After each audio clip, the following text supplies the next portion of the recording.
Hello my dear students, welcome to my YouTube channel. मैं हूँ निशा कौशिक और आज की इस वीडियो में मैं आप सभी को पढ़ाने जा रही हूँ class 9th chemistry chapter 3 atoms and molecules. तो ये जो चैप्टर है ये बहुत ही इम्पोर्टेंट चैप्टर है केमिस्ट्री के बेसिक से। अगर हम इसको देखें तो इसमें हम जानेंगे कि एटम्स क्या होते हैं, मॉलिक्यूल्स क्या होते हैं और कहाँ से कैसे उनकी फॉर्मेशन होती है। ठीक है, ये सब हम डिस्कस करेंगे इस चैप्टर के अंदर। सबसे जो मेन टॉपिक्स हैं जो इस चैप्टर में मैं आपको कवर कराने वाली हूँ, तो सबसे पहला जो टॉपिक है that is law of chemical combination. यानी कि जब भी केमिकल कंपाउंड कोई फॉर्म होता है, कोई केमिकल कंपाउंड बनता है, तो कौन से लॉ को वो ओबे करता है। ठीक है, तो ये हम इस चैप्टर के अंदर स्टडी करेंगे।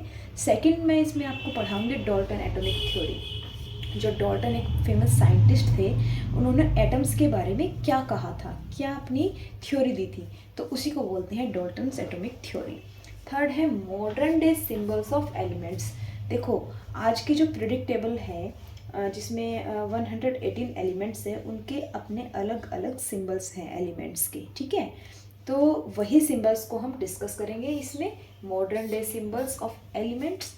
और नेक्स्ट टॉपिक है एटॉमिक मास। यानी कि एलिमेंट्स जो होते हैं उनका मास क्या होता है, कैसे निकलता है, वो कैसे फाइंड आउट करते हैं उसको, वो हम डिस्कस करेंगे कि ये क्या होता है। देन मॉलिक्यूल के बारे में डिस्कस करेंगे, देन केमिकल फॉर्मूले। ठीक है, और last but not list molecular mass. और सबसे लास्ट जो है that is mole concept. Mole concept एक ऐसा टॉपिक है जो कि मोस्टली बच्चों की बुक्स में कम इसको स्टडी कराया जाता है। ठीक है, इतना इसको डीपली नहीं पढ़ाया जाता। तो मैं भी इस वीडियो के अंदर आपको 9th class based mole concept ही कराऊंगी। ठीक है, इसको हम एक्सपेंड फॉर्म में नहीं पढ़ेंगे। ठीक है, थोड़ा सा इसको हम पढ़ेंगे, मोल कंसेप्ट के बारे में भी जानेंगे। Is that clear everyone? तो इन सभी टॉपिक्स को आज की इस वीडियो में हम कवर अप करेंगे। तो माय डियर स्टूडेंट, सबसे पहले हम बात करते हैं हिस्ट्री ऑफ एटम्स। एटम्स की थोड़ी इतिहास के बारे में जान लेते हैं हम कि कैसे एटम्स आए हैं, इनकी डिस्कवरी कैसे हुई, तो उसकी हिस्ट्री के बारे में डिस्कस करेंगे। तो मैं आपको बता दूं कि हमारे अर्थ pay anything which occupy space and have मास, कोई भी वो चीज़ जो स्पेस ऑक्यूपाई करती है और अपना एक मास रखती है, उसको हम क्या बोलते हैं, बताओ जल्दी। उस चीज़ को हम बोलते हैं मैटर। ठीक है, फॉर एग्जांपल जैसे sugar, salt, diamond, copper, silver, gold, jewellery like. ठीक है, ये जितने भी मिनरल्स, रॉक्स, फूड, फैब्रिक्स, जो भी different different kinds of things हैं, तो इन सभी को हम मैटर बोलते हैं। और इसी मैटर को हिंदी में बोला जाता है पदार्थ। तो हमारे एक बहुत ही फेमस इंडियन फिलोसफर आए थे जिन्होंने इस पदार्थ की डिस्कवरी के बारे में हमें थोड़ा सा ब्रीफली हमको उन्होंने बताया। ठीक है, तो जो वो इंडियन फिलोसफर थे उनका नाम था महर्षि कन्नड़। ठीक है, इन्होंने बताया कि जो मैटर है अगर हम उसको डिवाइड करें, यानी कि पदार्थ को हम छोटे छोटे टुकड़ों में तोड़ दें, तो उसको और छोटा छोटा करते जाएं। ठीक है, बहुत ही स्मॉलर पार्टिकल्स में अगर हम उसको डिवाइड करें तो अल्टीमेटली हमको क्या मिलता है, एक स्मॉलेस्ट पार्टिकल ऑफ मैटर, बहुत ही स्मॉलेस्ट पार्टिकल ऑफ मैटर हमको मिलता है। तो इसी स्मॉलेस्ट पार्टिकल को, जिसको हम आगे फर्दर डिवाइड नहीं कर सकते, ठीक है, तो इस स्मॉलेस्ट पार्टिकल को महर्षि कन्नड़ ने नाम दिया परमाणु। ठीक है, जिसको बाद में जो डाल्टन जी आए थे, ठीक है, डाल्टन बाबा जिसको मैं बोल सकती हूँ बेसिकली। ठीक है, आपको याद रहेगा। तो डाल्टन साइंटिस्ट जो आए थे उन्होंने अपनी थ्योरी में बताया था कि जो एटम है, इसी परमाणु का नाम उन्होंने क्या दिया था, एटम। एटम जो होता है वो क्या है, स्मॉलेस्ट पार्टिकल होता है जिसको और ज़्यादा टुकड़ों में डिवाइड नहीं किया जा सकता, और ज़्यादा पार्टिकल में डिवाइड नहीं किया जा सकता। ठीक है, तो बेसिकली जो परमाणु है, परमाणु क्या है, very small particle which can be not divide further, ठीक है, जिसको हम दोबारा से छोटे टुकड़ों में डिवाइड नहीं कर सकते, ऐसे अणु को हम बोलते हैं एटम, ठीक है। फिर इसके बाद नेक्स्ट जो फिलोसफर आए, इंडियन फिलोसफर ही थे ये भी, पाकुदा कात्यामा। तो इन्होंने बोला कि जो परमाणु है यानी कि जो एटम है exist in combined form, combined form में ही ये एग्जिस्ट करता है, ठीक है, यानी कि 2 और मोर जो एटम्स हैं वे आपस में कंबाइंड होते हैं, ठीक है। तो इन्हीं कंबाइंड फॉर्म को हम क्या बोलते हैं बेटा, मॉलिक्यूल।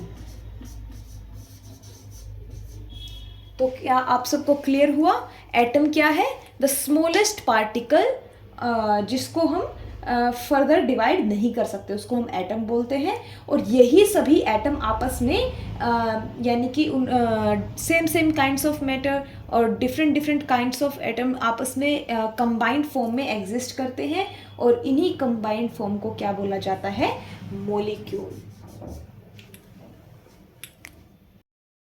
महर्षि कनट के बाद जो नेक्स्ट फिलोसफर थे वो ग्रीक के ही एक फिलोसफर थे जिनका नाम था डेमोक्रिटस, और एक और ल्यूसिपस, ठीक है। तो इन दोनों ने, जो कि ग्रीक फिलोसफर थे, इन दोनों ने जो परमाणु था जिसको हम और छोटे टुकड़ों में डिवाइड नहीं कर सकते, उस परमाणु को नाम दिया एटम, ठीक है। उस परमाणु का नामकरण क्या रखा, एटम। एटम एक ग्रीक वर्ड है जो कि होता है एटोमियो, इसका मतलब होता है नॉन डिविजिबल, यानी कि जिसको और टुकड़ों में नहीं तोड़ा जा सकता, ठीक है, द स्मॉलेस्ट पार्टिकल, ये ग्रीक वर्ड है। एटम जो है ये क्या है, एक ग्रीक वर्ड, जो कि एक ग्रीक फिलोसफर जिनका नाम था डेमोक्रिटस, इन्होंने ये वर्ड दिया था, परमाणु को एक नाम दिया था जिसका मतलब होता है नॉन डिविजिबल, या हम बोल सकते हैं इनडिविजिबल, जिसको और टुकड़ों में फर्दर डिवाइड नहीं किया जा सकता, ठीक है। The smallest particle is called atom. तो बेटा जॉन डाल्टन, जिनके बारे में मैंने आपको पहले बताया था, इन्होंने ही एटम के बारे में फर्स्ट डेफिनेट थ्योरी दी थी, ठीक है। तो इनकी जो थ्योरी थी एटम्स के बारे में, डेफिनेट जो थ्योरी थी जिसको हम बोलते हैं डाल्टन एटॉमिक थ्योरी, ठीक है। तो ये जो थ्योरी थी ये बेस्ड थी लॉज ऑफ केमिकल कॉम्बिनेशन, यानी कि कैसे केमिकल कंपाउंड जो होते हैं वो बनते हैं, उनका कॉम्बिनेशन कैसे होता है, ठीक है, वो हम इसमें स्टडी करते हैं। तो लॉज ऑफ केमिकल कॉम्बिनेशन के बेसिस पे ही डाल्टन ने अपनी एटॉमिक थ्योरी दी थी। तो जो ये लॉ ऑफ केमिकल कॉम्बिनेशन है, इनकी जो डिस्कवरी है वो किसने की थी, एंटोनी लेवोशियर ने। ये कौन थे, ये एक केमिस्ट थे,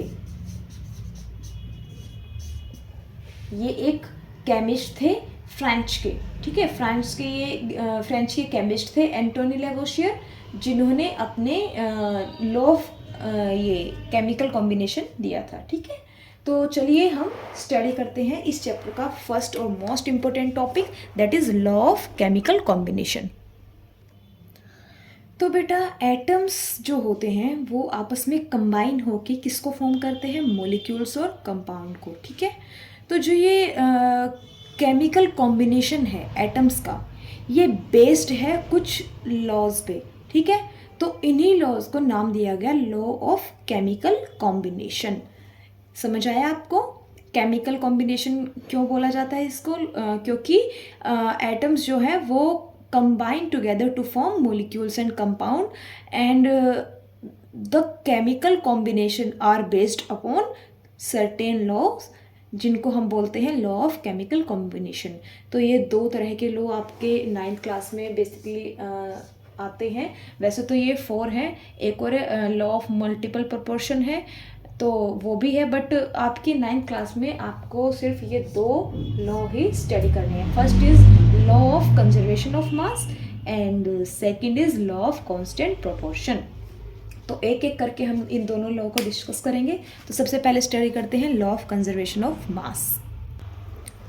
it states that in a chemical reaction, जब भी कोई केमिकल रिएक्शन होती है, so the total mass of product, वहाँ पर जो प्रोडक्ट बनकर आता है, ठीक है, प्रोडक्ट क्या होता है, जब कोई केमिकल रिएक्शन होती है तो जो बनकर आता है, ठीक है, उसको हम बोलते हैं प्रोडक्ट। वो प्रोडक्ट का जो टोटल मास है वो हमेशा इक्वल होगा, किसके इक्वल होगा, to the total mass of the reactants. Reactants क्या होते हैं बेटा, वो सब्सटेंस जो किसी केमिकल रिएक्शन में पार्टिसिपेट करते हैं, ठीक है, उनको हम बोलते हैं रिएक्टेंट्स।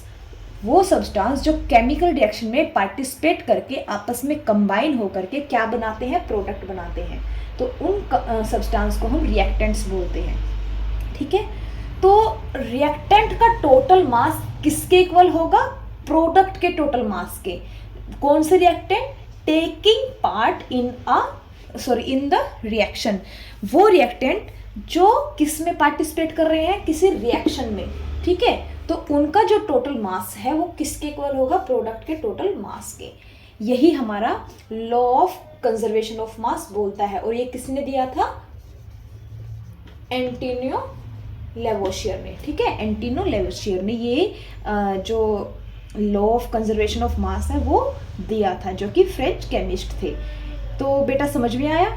इसकी एक और डेफिनेशन हम करते हैं, जिसमें क्या कहता है ये, मास can neither be created nor be destroyed, यानी कि मास को ना ही तो क्रिएट किया जा सकता है ना ही डिस्ट्रॉय किया जा सकता है। ऐसा क्यों, क्योंकि जो केमिकल रिएक्शन में हमने रिएक्टेंट लिए थे उनका टोटल मास हमेशा इक्वल होगा प्रोडक्ट के टोटल मास के, यानी कि वो जो मास है वो हमेशा क्या रहेगा, कांस्टेंट रहेगा, इक्वल रहेगा। जितना हमने लिया था बनकर जो आएगा वो उसका मास भी उसके रिएक्टेंट के क्या होगा, इक्वल होगा, वो डिस्ट्रॉय नहीं होगा, वो खत्म नहीं होगा, कम या ज़्यादा नहीं होगा। यही क्या कहता है लॉ ऑफ कंजर्वेशन ऑफ मास। चलो हम इसको एक एग्जाम्पल से समझते हैं। तो बेटा एग्जाम्पल में हम पढ़ेंगे, उससे पहले हम देख लेते हैं मास ऑफ रिएक्टेंट, जो हमने law of conservation of mass में पढ़ा है वो क्या है, mass of reactant is equal to the mass of product, ठीक है। तो इसका सबसे बेस्ट एग्जाम्पल हम लेते हैं, ये है एक कंपाउंड जिसका नाम है कैल्शियम कार्बोनेट। हमने ये कैल्शियम कार्बोनेट लिया जिसका मास है 20 ग्राम, इसका मास हमने ले लिया 20 ग्राम। तो ये जो है जिसको हम रिएक्शन में पार्टिसिपेट करा रहे हैं इसी को हम बोलते हैं रिएक्टेंट। तो यहाँ पे ये जो रिएक्टेंट है इसका नाम है कैल्शियम कार्बोनेट, और इसका जो मास है दैट इज़ 20 ग्राम। इसको जब स्ट्रॉन्ग हीट करेंगे, ठीक है, स्ट्रॉन्गली इसको हीट करेंगे तो ये दो प्रोडक्ट बनाएगा। First one is calcium oxide, second is carbon dioxide, ठीक है। ये दो इसने क्या बना दिए, प्रोडक्ट। तो जो ये कैल्शियम ऑक्साइड है इसका मास है बेटा 11.2 ग्राम, और कार्बन डाइऑक्साइड जो बनी है उसका मास है 8.8 ग्राम, ठीक है। तो देखते हैं ये लॉ ऑफ कंजर्वेशन ऑफ मास को ओबे करता है या नहीं। तो मास ऑफ रिएक्टेंट क्या था 20 ग्राम, और इन दोनों को हम प्रोडक्ट के इन दोनों मास को हम ऐड करेंगे तो ये क्या आ जाएगा 20 ग्राम। तो क्या ये ओबे कर रहा है या नहीं कर रहा है, आप बताइए। यहाँ मास ऑफ रिएक्टेंट कितना है 20 ग्राम, और मास of product, total mass of product कितना है 20 ग्राम। तो इसी को बोलते हैं लॉ ऑफ कंजर्वेशन ऑफ मास, ठीक है। ये बहुत ही सिंपल है और बहुत ही सिंपल वे में आपको मैंने ये समझाया है। एग्ज़ाम में क्वेश्चन आ जाते हैं, जैसे वो आपको दे देगा कि बताइए किसी रिएक्शन में जो रिएक्टेंट है उसका मास है 20 ग्राम, ठीक है, और वहाँ पर प्रोडक्ट बनते हैं कैल्शियम ऑक्साइड और कार्बन डाइऑक्साइड, जिसमें कैल्शियम ऑक्साइड का मास गिवन है कितना है 11.2 ग्राम। तो बताइए कार्बन डाइऑक्साइड का मास कितना होगा। तो आप इस फॉर्मूले का, इस लॉ का यूज़ करके भी आप फाइंड आउट कर सकते हैं कि वहाँ पे जो कार्बन डाइऑक्साइड गैस बनी है उसका मास कितना होगा, क्योंकि हमें पता है कि law of conservation of mass के according mass of reactant is equal to the mass of product, ठीक है। तो रिएक्टेंट का मास अगर 20 ग्राम है और उसमें हमारा जो कैल्शियम ऑक्साइड बना है इसका मास कितना है 11.2 ग्राम, और हमको पता लगाना है कि कार्बन डाइऑक्साइड का जो मास है वो कितना है। तो हम 20 ग्राम में से माइनस करेंगे 11.2 ग्राम, तो ये आ जाएगा 8.8 ग्राम। ठीक है, और ये हमारा आंसर हो जाएगा। ठीक है, तो इस तरह से एग्जाम्स के जो न्यूमेरिकल्स है वो हम इसको इस लॉ के अकॉर्डिंग इसको फॉलो करके इसको हम सॉल्व कर सकते हैं क्वेश्चन को। ठीक है, तो चलिए अब नेक्स्ट लॉ पढ़ते हैं। तो लॉ ऑफ कांस्टेंट प्रोपोर्शन जो कि गिवन है बाय अ फ्रेंच केमिस्ट जिनका नाम है जोसेफ लुइस प्रोस्ट। तो जोसेफ लुइस ने क्या कहा था कि अ प्योर केमिकल कंपाउंड, कोई भी प्योर केमिकल कंपाउंड है, कोई भी केमिकल कंपाउंड है, always consist of the same elements, हमेशा वो सेम एलिमेंट कंसिस्ट करेगा, जो एलिमेंट्स कंबाइन होंगे आपस में। ठीक है, combine together in a fixed, fixed यानी कि डेफिनेट, प्रोपोर्शन मतलब मात्रा, डेफिनेट प्रोपोर्शन बोल लो या कंपोजिशन बोल लो या डेफिनेट रेशियो बोल लो। ठीक है, एक ही बात है। तो वो डेफिनेट प्रोपोर्शन बाय मास।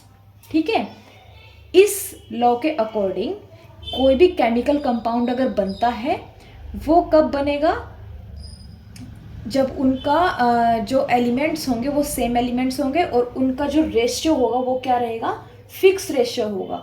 ठीक है, और वो रेशियो किसके प्रोपोर्शन में होगा, बाय मास।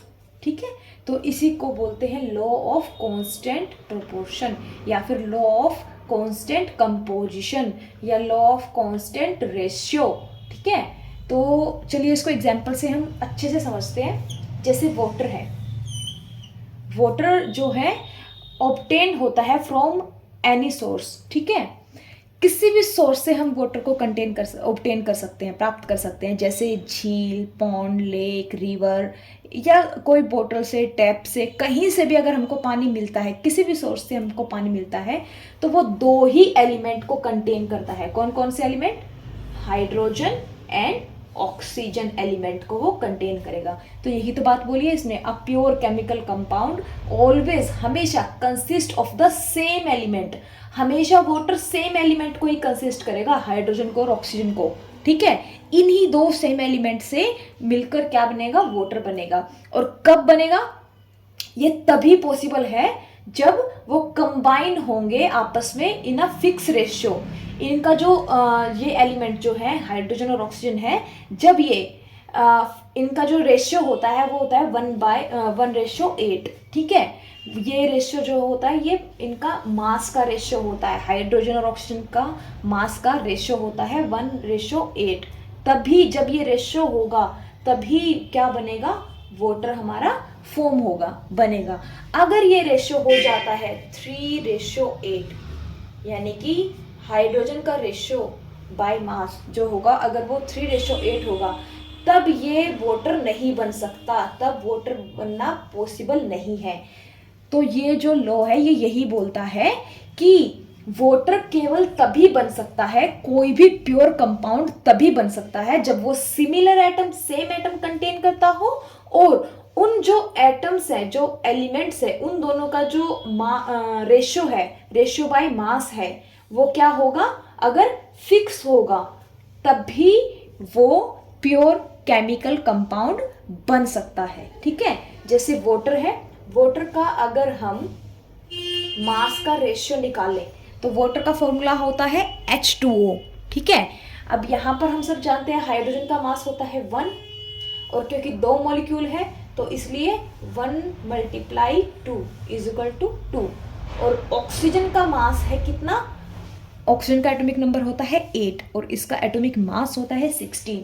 तो यहाँ पर इसका मास होगा 16, एक ही मॉलिक्यूल है तो 16। तो इसको अगर हम डिवाइड करेंगे तो यहाँ पर क्या आ जाएगा, 1:8। तो जब ये रेशियो बनेगा तभी हमारा वाटर फॉर्म होगा।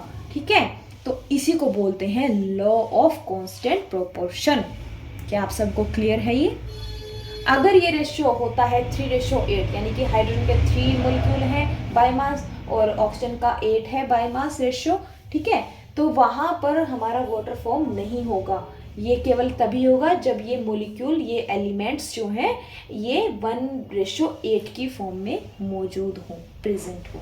ठीक है, तो यही होता है लॉ ऑफ कांस्टेंट प्रोपोर्शन। इसको एक न्यूमेरिकल के थ्रू हम समझते हैं। ठीक है, तो बेटा यहाँ पे हमको न्यूमेरिकल दिया गया है एक, कि हाइड्रोजन और oxygen combine in the ratio 1:8 by mass to form water.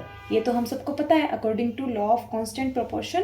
तो उसमें हमने देखा था कि जो प्योर कंपाउंड होते हैं उनका रेशियो बाय मास फिक्स रहता है। ठीक है, तो वाटर जो होता है वो कब बनता है, जब वो 1:8 में प्रेजेंट हो। ठीक है, हाइड्रोजन और ऑक्सीजन। ठीक है, तो what mass of oxygen is required, यानी कि इसने पूछा है ऑक्सीजन का मास कितना चाहिए है to react completely with 4 gram of hydrogen. अगर हमको हाइड्रोजन 4 ग्राम दिया है तो ऑक्सीजन की अमाउंट बाय मास कितना रिक्वायरमेंट है कि वो कंप्लीटली रिएक्ट कर ले 4 ग्राम ऑफ हाइड्रोजन से और क्या बना दे, वाटर। तो हम सब जानते हैं वाटर का रेशियो होता है 1:8। तो यहाँ पे 1 किसका रेशियो 1 आया है, हाइड्रोजन का मास। ठीक है, तो बेटा अगर हमको हाइड्रोजन क्वेश्चन में कितना गिवन है 4 ग्राम, यानी कि यहाँ पे हम मल्टीप्लाई करा देते हैं। हमको 4 ग्राम हाइड्रोजन अगर दिया गया है तो कितना ऑक्सीजन चाहिए है, तो अगर हम 8 को हम 4 से मल्टीप्लाई कर दे, 8 को 4 से मल्टीप्लाई कर दे इधर भी और इधर भी, तो यहाँ पर 4 मल्टीप्लाई 8 4 जा 32। तो इसको अगर आंसर आ गया है कि अगर 4 ग्राम हाइड्रोजन गिवन है तो हमको 32 ग्राम ऑक्सीजन चाहिएगा कंप्लीटली हाइड्रोजन के साथ रिएक्ट करके वाटर बनाने के लिए। क्या ये क्वेश्चन क्लियर है आप सभी को? तो यही होता है लॉ ऑफ कांस्टेंट प्रोपोर्शन। तो बेटा इसके बाद है डाल्टन्स एटॉमिक थ्योरी, जो कि डाल्टन ने 1808 में दी थी after law of chemical combination. ठीक है, तो डाल्टन ने बताया था कि जो मैटर होता है, अपनी थ्योरी के अंदर उसने बताया था कि मैटर जो है वो किससे बनता है, matter is made up of very small particles. Matter बनता है स्मॉल पार्टिकल से, जिसको हम क्या बोलते हैं, atom, which can not be divided further, जिसको हम दोबारा डिवाइड नहीं कर सकते। आगे चलकर हम इसके जो है पोस्टुलेट पे स्टडी करेंगे कि क्या क्या इसके ड्रॉबैक्स हैं। ठीक है, आपको पता है एटम तो डिवाइड हो सकता है सब एटॉमिक पार्टिकल्स में, लाइक इलेक्ट्रॉन, प्रोटॉन, न्यूट्रॉन। ठीक है, ये आगे चलकर डिस्कवरी हुई, पर जब ये थ्योरी आई थी 1808 में, तब ये डिस्कवरी नहीं हुई थी इलेक्ट्रॉन, प्रोटॉन और न्यूट्रॉन की। तो तब ये थ्योरी आई थी कि जो एटम है वो क्या होता है, मैटर का स्मॉलेस्ट पार्टिकल होता है, जिसको हम फर्दर डिवाइड नहीं कर सकते। सेकंड इसने बोला था कि matter can neither be created nor be destroy. ये कुछ इसी तरह से है जैसे हमने लॉ ऑफ कंजर्वेशन ऑफ मास किया था कि मास can neither be created nor be destroyed. इसी तरह से मैटर को ना ही क्रिएट किया जा सकता है ना ही डिस्ट्रॉय किया जा सकता है। थर्ड इसने बोला था all the atoms of A given element, किसी एलिमेंट के अंदर जो एटम्स हैं वो कैसे होते हैं, वो आइडेंटिकल होते हैं in their sizes, mass and chemical properties में। फोर्थ इसने बोला था atoms of different element have different size, mass and chemical properties. But ये भी एक ड्रॉबैक है, क्योंकि हम पढ़ते हैं आगे चलकर आइसोबार्स, आइसोटोन्स, आइसोटॉप्स के बारे में। ठीक है, तो आगे चलकर हम इनको डिस्कस करेंगे, बट अभी इसने जो बोला है वो समझ लेते हैं कि एटम जो है वो डिफरेंट एलिमेंट्स के जो एटम है वो उनका डिफरेंट डिफरेंट मास होगा, डिफरेंट डिफरेंट साइज होगा, डिफरेंट उनकी केमिकल प्रॉपर्टीज होंगी, वो उनमें कोई सिमिलरिटी नहीं होगी। ठीक है, नेक्स्ट जो पॉइंट है दैट इज एटम्स ऑफ 2 और more element join together in a definite proportion to form compounds. ये लॉ ऑफ डेफिनेट प्रोपोर्शन को ओबे करता है ये पॉइंट, कि जो एटम्स होते हैं 2 और मोर एटम्स ऑफ एलिमेंट वो आपस में ज्वाइन करके एक डेफिनेट रेशियो में, प्रोपोर्शन में ज्वाइन होकर के कंपाउंड बनाते हैं। जैसे कि वाटर है, वाटर का रेशियो क्या बताया था, रेशियो बाय मास 1:8, ऐसे ही कार्बन डाइऑक्साइड का रेशियो बाय मास क्या होगा, 1:2। ठीक है, तो यही होता है law of definite proportion. Sorry, यहाँ पर पे ये जो रेशियो है 1:2 ये बाय एटम्स है, बाय एटम्स, यानी कि कार्बन का एटम 1 है, यहाँ कार्बन का 1 मॉलिक्यूल यूज़ किया है, ऑक्सीजन के 2 मॉलिक्यूल यूज़ किया है, तो ये रेशियो बाय एटम है। रेशियो बाय मास क्या निकल के आएगा, कार्बन का एटॉमिक मास होता है 12, ऑक्सीजन का एटॉमिक मास होता है 16, 16 के मल्टीप्लाई में 2 रखेंगे तो 32, तो 12:32 का रेशियो आएगा 3:4। तो ये होता है कार्बन का रेशियो बाय मास। तो इसी को ये जो पॉइंट है ये क्लियर हुआ आपको। एटम्स ऑफ 2 और more element join together in a definite proportion to form compounds, जिसको हम लॉ ऑफ डेफिनेट प्रोपोर्शन या फिर कांस्टेंट प्रोपोर्शन भी बोलते हैं। नेक्स्ट पॉइंट है ड्यूरिंग केमिकल कॉम्बिनेशन, जब भी कोई केमिकल कॉम्बिनेशन होता है तो atom of different element combine in a simple numerical ratio, जिसको हम बोलते हैं रेशियो बाय एटम। ये होता है रेशियो बाय एटम्स। यहाँ पे एटम्स का रेशियो लिया गया है, जैसे कि हाइड्रोजन के 2 एटम है तो यहाँ पे 2, ऑक्सीजन का 1 एटम है तो यहाँ पे 1, तो 2:1 बाय एटम। तो कभी भी कोई केमिकल कॉम्बिनेशन होता है तो ये डॉल्टन ने बोला था उसमें जो केमिकल का एलिमेंट जो कंबाइन होकर कंपाउंड बनाएंगे उनका एलिमेंट का जो रेशियो होगा बाय एटम वो क्या होगा, सिंपल रेशियो होगा, जैसे हाइड्रोजन का। ऐसे ही कार्बन डाइऑक्साइड का रेशियो क्या है, यहाँ पे कार्बन का 1 मॉलिक्यूल है तो 1, ऑक्सीजन के 2 मॉलिक्यूल है तो 2, तो 1:2। ये क्या है, रेशियो बाय एटम है। और जो ये 3:4 है ये रेशियो बाय मास था। तो इसमें डिफरेंस आपको क्लियर हुआ। यहाँ पे हम इनके मास का रेशियो लेते हैं और यहाँ पे हम एटम्स, नंबर ऑफ एटम्स कितने यूज हुए हैं कंपाउंड फॉर्म होने में, उनका रेशियो लेते हैं। नेक्स्ट पॉइंट है atom of to element can be combined in more than 1 ratio two produce more than 1 compound. यानी कि जैसे हाइड्रोजन का रेशियो है, यहाँ पे हमने लिया था इनका रेशियो था 2:1, तो ऐसे ही अलग अलग रेशियो लेके इनके एटम्स का अगर हम अलग अलग रेशियो ले, एटम्स का रेशियो बोला है बेटा इसने, मास का नहीं बोला है, ठीक है। तो ये लॉ ऑफ डेफिनेट प्रोपोर्शन को ओबे नहीं करता है ये वाला रूल, ठीक है, ये वाला पॉइंट। इसने बोला है एटम ऑफ 2 एलिमेंट, जो एटम का रेशियो होगा किसी एलिमेंट में वो क्या करता है, वो एक से ज़्यादा, अगर हम उसका रेशियो अलग अलग ले, डिफरेंट ले, तो वो एक से ज़्यादा कंपाउंड को फॉर्म कर सकता है, प्रोड्यूस कर सकता है। अब जैसे यहाँ पे हमने हाइड्रोजन का 2 मॉलिक्यूल यूज़ किया, ऑक्सीजन का 1, ऐसे अब नेक्स्ट में ये क्या है, हाइड्रोजन पेरोक्साइड, इसमें हमने हाइड्रोजन के 2 मॉलिक्यूल लिए हैं, ऑक्सीजन के 2 मॉलिक्यूल, तो इनका रेशियो क्या होगा 2:2, यानी कि इनको हम कट करेंगे, डिवाइड करेंगे तो 1:1 आएगा। तो ये क्या होता है, हाइड्रोजन पेरोक्साइड, ठीक है।